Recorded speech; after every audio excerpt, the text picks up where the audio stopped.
Hola a todos. Arrancamos de lleno con esta guía visual donde vamos a dominar juntos las complejidades del famoso formulario 033.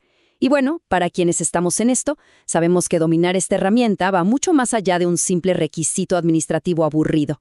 Literalmente es la piedra angular para mantener un historial dental preciso dentro de nuestro sistema de salud. Es la base de un diagnóstico certero y a gran escala es lo que alimenta los datos de salud pública a nivel nacional.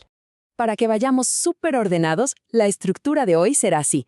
Primero, reglas generales y datos obligatorios. De ahí pasamos a la consulta y anamnesis. En el punto 3, el temido llenado del odontograma.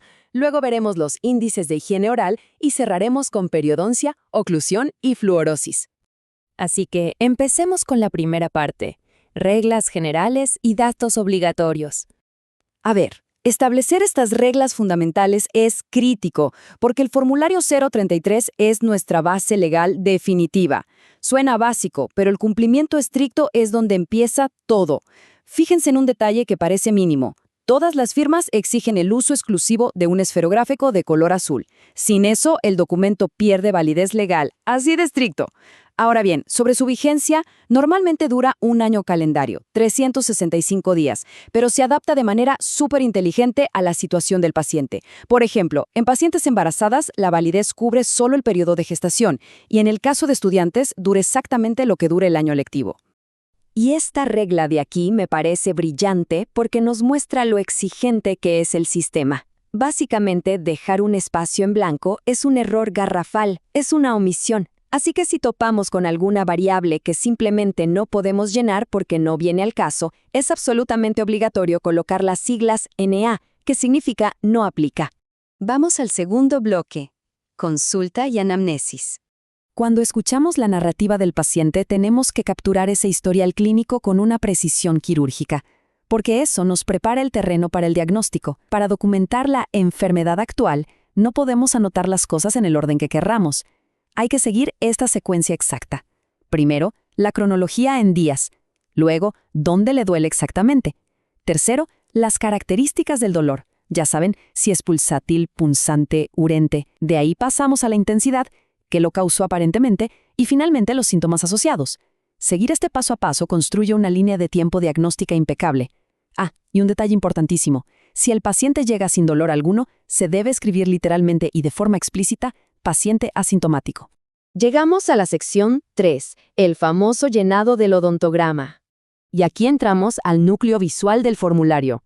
El odontograma es como un mapa, y el código de colores es lo que nos permite separar al instante lo que el paciente ya tiene de lo que necesitamos hacer. El contraste visual lo es todo. Usamos tinta azul para registrar la historia previa, tratamientos que ya trae, sellantes, prótesis o piezas que perdió por otras causas. En cambio, la tinta roja es nuestra gran señal de alerta. Con rojo marcamos patologías activas y lo que urge tratar, como caries o extracciones. Y ojo con esto, una vez que marcan algo en el odontograma, ya no lo pueden alterar ni repintar. Para que todos hablemos el mismo idioma, aplicamos estas marcas súper específicas. Al evaluar los tejidos de soporte en dientes definitivos, usamos el índice de Miller. Anotamos un 1, 2 o 3 para medir la movilidad. Y marcamos del 1 al 4 para evaluar la recesión gingival. Todo tiene un símbolo. Por ejemplo, si necesitamos hacer una extracción, trazamos una X roja. Pero si el diente ya se perdió por caries, es una X azul. Además, fíjense en los triángulos. Un triángulo rojo grita, necesitamos una endodoncia. Y de paso, automáticamente cuenta como pieza cariada en los índices. Y ya que hablamos de índices, pongan mucha atención a las reglas del CPOD para piezas definitivas y del COD para temporales. Para que esto sea estadísticamente perfecto, hay que excluir ciertas cosas. Por ejemplo, jamás metan en el conteo a los terceros molares, ni tampoco a los dientes supernumerarios. Solo vamos a contar estrictamente las piezas afectadas o perdidas por caries. Recuerden también lo que dijimos hace un segundo. Si una pieza necesita endodoncia, ¡pum!, sube nuestro conteo de caries. En cambio, si el paciente ya trae una corona, la contamos sencillamente como una pieza obturada. Pasamos a la sección 4, los índices de higiene oral.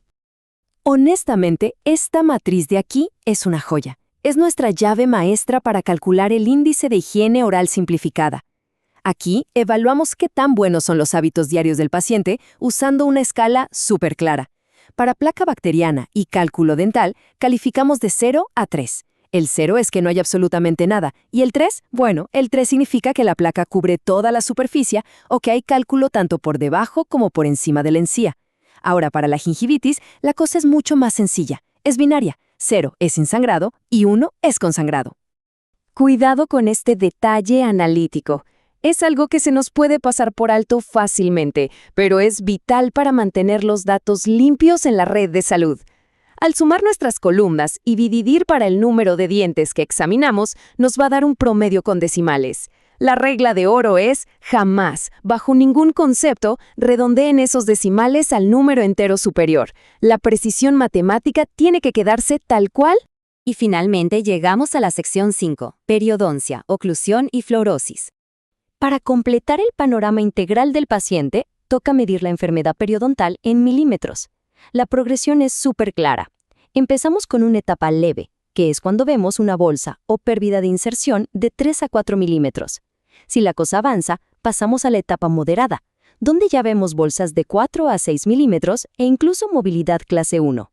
Y si la situación está crítica, hablamos de una etapa avanzada o severa, con bolsas que superan los 6 milímetros, gran movilidad clase 2 o 3 y una evidente pérdida ósea tanto horizontal como vertical.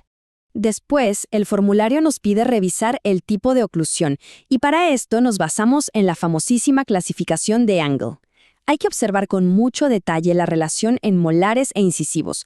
Buscamos identificar si el paciente tiene una clase 1, que sería la neutrooclusión o lo esperado, o si ya notamos discrepancias importantes.